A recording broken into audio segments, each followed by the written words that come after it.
Hey there, fellow narrowgaugers. It's been a little while since the last video update and what we're doing on the J&L narrow gauge. Been quite a bit going on. I've just been so busy, haven't had a chance to put a video together. But I guess the biggest thing to announce right now is that I just hooked up the signals for the interlocking here. I put in two DN22 relays that work off of the contacts on the dwarf signal over there, so that when the mechanism moves one way or the other for yellow or green, it sends power over to the box here, and there's two relays, and it'll either pick up or drop out the relays. And doing it that way is that when this switch is being thrown, that signal goes red, meaning there's no power going to it at all, and then both those contacts drop out, meaning that these two relays drop out, and then both lights are red. So basically, how this works out is that when the switch is being thrown, all three signals are red, and then when it's lined for the main going up the hill, the high signal's green, this signal's green. When it's lined for going into passenger terminal, this signal is yellow or restricting, and then that dwarf signal over there is yellow or restricting.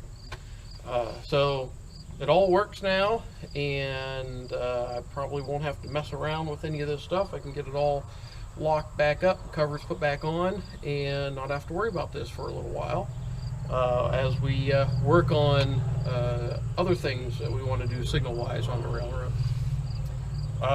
One of the things I'd like to do, going up the hill, we have the next mainline switch up there at Bance, and that goes into a double track. I want to run both tracks up the hill about 150 feet from the end of our property, put in another switch, and run trains so that when we're going up the hill, we're going up the main, which has the 6% grade. And then when we get to the top of the hill, throw that switch up there, and then come down the second main, which will be at a less steep of a descent.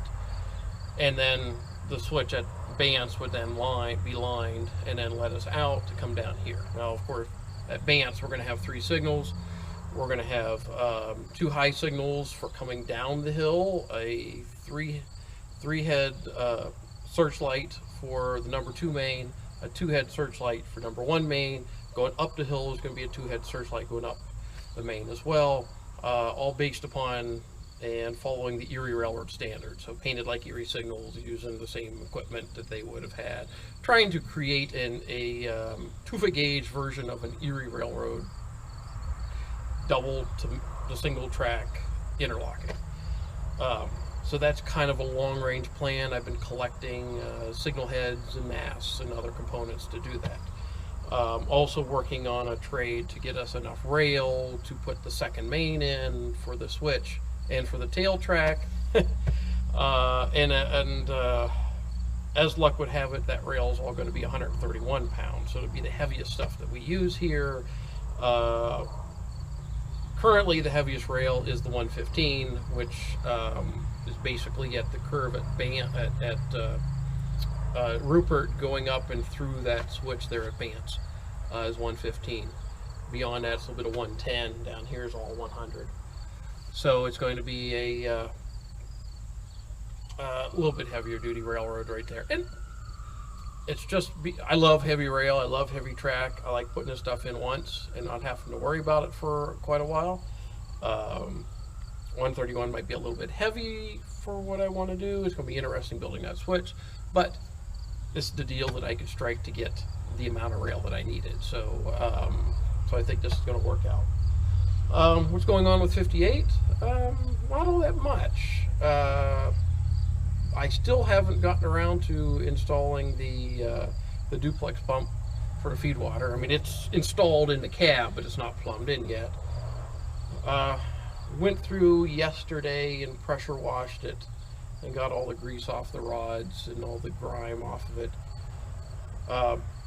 So I will also hooked up a way that we can steam clean the locomotive by taking some steam off of that line that goes up to the front whistle. And so I have a wand that come off of another steam cleaner and some steam hose, so that in the future when we want to clean the locomotive up, we can just hook the hose up, turn on the steam, and then steam clean the locomotive. Made it a lot easier to do that. What else? I mean, she's been running pretty good. The thing that's causing me the most grief on that locomotive is the newest thing on it, which is that Honda-driven air compressor for the air brakes that's in the back of the tender. It's just either the engine doesn't want to start, or it doesn't want to start and run, or the unloader valve is sticking. The compressor, it's just one thing after another keeping that thing running for our air brakes. So I'm looking at some other alternative. It would be nice if I could get a 9-inch single Westinghouse compressor and put in the tender and run a steam line back to it. Yeah, that's going to be a little on the expensive side, and then you got to worry about a steam line, making a connection between the two, and that's probably going to be a little bit out of our abilities right now. The thing I'm thinking about is adding in a couple additional air reservoirs. And since our run is out of the station, up the hill, back down to the station, we know how much air we use for brakes.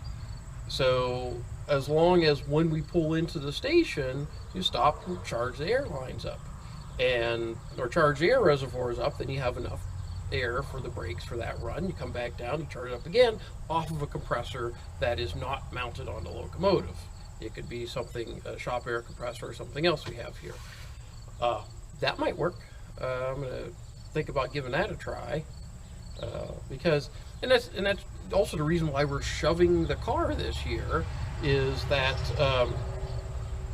I don't want to have the passengers listening to this little gas engine running. I'd rather have them listening to the locomotive. So you put them on the front end, they can't hear that compressor that's 35 feet away. So that's good, but that's not a permanent solution. We eventually have to get so that we're pulling the car up the hill and then shoving it back down. And the other reason is that I don't have any brakes installed on that passenger car yet, and so until I get the brakes in, I want it on the uphill side of the locomotive, which does have the brakes. I don't want any situation where thinking I'm going to couple it and come careening back down the hill. So that's a definite no. So until then, the car stays on the uphill side of the train. What else we got going on here? Well, this weekend we're running a dirt train, which we've done a couple times in the past. Basically, you take the backhoe up to the top of the hill, and we take 58, flat car, 2 side dumps up there, fill them up with dirt, bring them down here, shove them around the bend out onto the great fill, and fill in at the end of the track. So we've done that a few times before. The only time we can do it is with the steam engine, because otherwise it's sitting in the way on the main. So that's going to be this weekend. Also working on a new engine facility. I still have not been able to get the front set of drivers on the 60 to move, to turn. Yesterday I got the rear set freed up on it. So all the 2 locomotives, 3 sets of drivers will turn, 1 will not. But all I need to do with those 2 right now is basically put down another length of track behind the track that they're on, and move them back to the end of that track. So then I could then take up what they're sitting on, put a switch in there, tie it into the boxcar track, tie it into the track going the lead, and hopefully by winter have that done enough so that the last time that we fire up 58 and run it, we can bring her up and around that curve, and then put her into the boxcar for the winter, and then drain it and winterize her there, and then she'll be in the boxcar for the winter. And then over winter we're going to work on moving that engine house out of the way and putting a passenger platform down there so that we have a much better place for handling passengers. So yeah, working on that. I think what I'm going to do with 60 is, when the time comes and I have this tail track built. I'm just going to tie onto it with whatever I have. Neighbor has a big excavator. If we have to, just grease the rails and just pull her back out of the way for now, and then mess around with that driver set later. Just don't have the time to deal with it right now. I've done, well, there's been 8 driver sets actually that have all been stuck, and I've freed all 7 of them up except for this one on 60.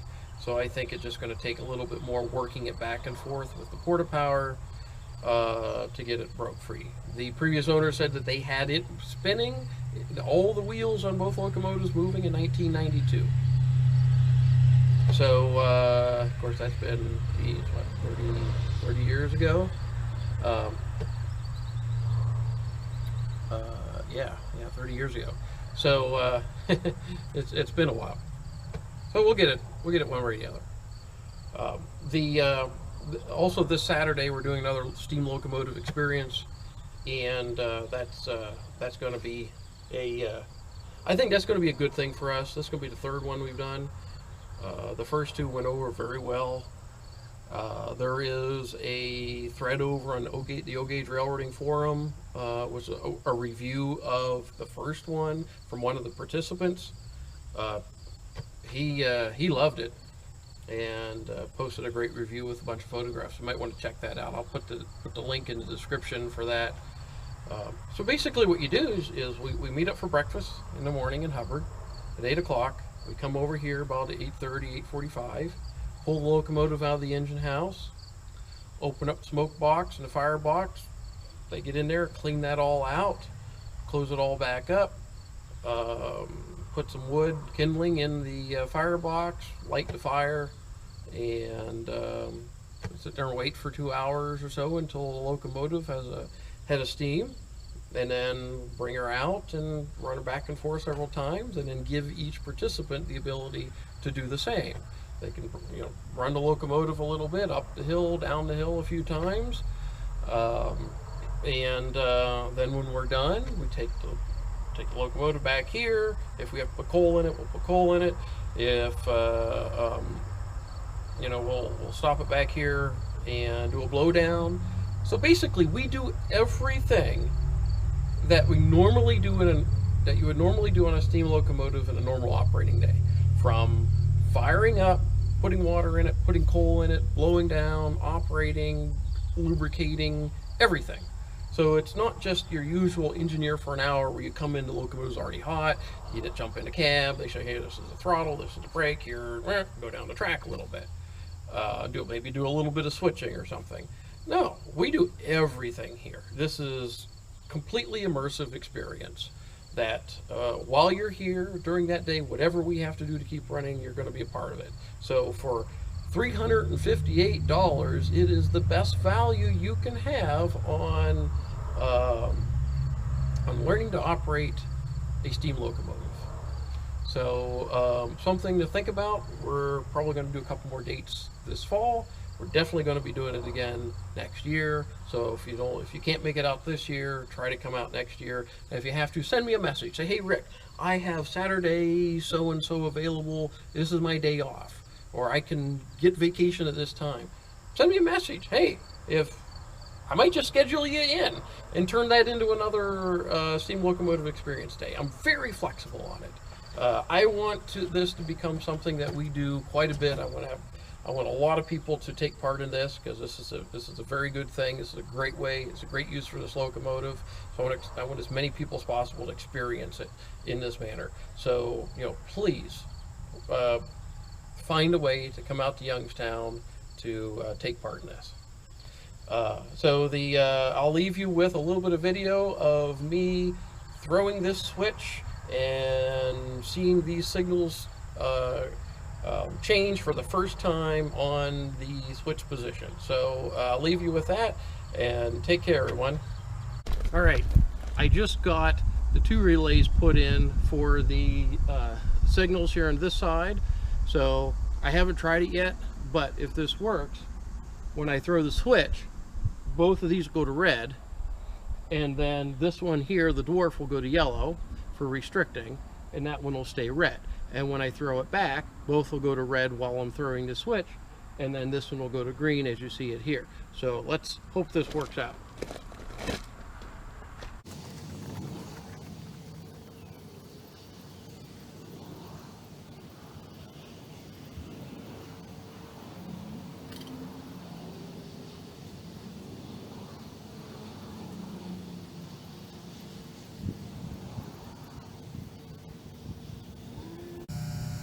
All right, that's great. They work. So what I did is I added these two relays up here, these DN22s, and basically they work off of the contacts on the dwarf over here. So whenever this indication changes, or 3 positions, and then there's a little armature in there to either go tick or dick, depending upon green, yellow, or if it's in the middle, it's red. So right now, this side here is picked up, so that's black. So the black is tied to the route going up the hill. So this black wire would then, well, the power comes from the positive here and comes off of there, jumpers over to here, and then when this is picked up, it comes off of here. So this is energized, and so that black wire comes over here.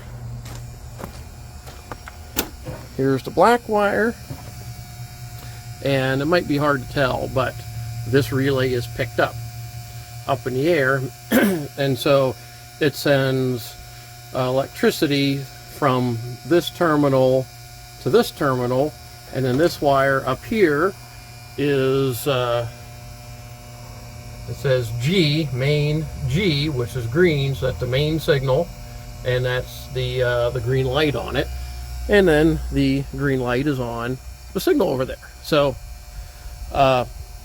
real simple how I got this put together.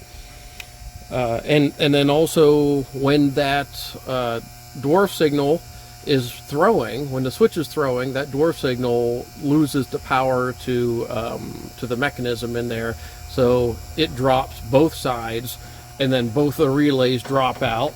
And then when they're on those contacts, the power comes in through this terminal here, and doesn't go out here, but goes out here, makes the connection here, and then this wire here goes up here, and you see this is for the R, for red.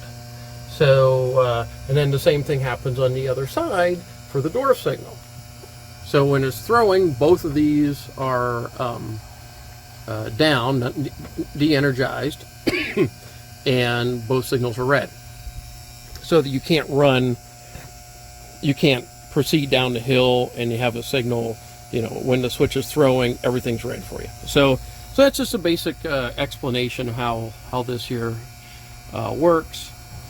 Something else I still have to install is this here. This is a switch overload relay. So what this is to do is if something gets caught up in the switch points, and the switch can't throw all the way and the motor's still spinning, well, it's overloading. So after 7 seconds overloading at 20 amps, this here will activate and disconnect the power to the switch, protect the motor. So that has to get installed here at some juncture. But for now, that's the latest in in signaling on the J&L narrow gauge.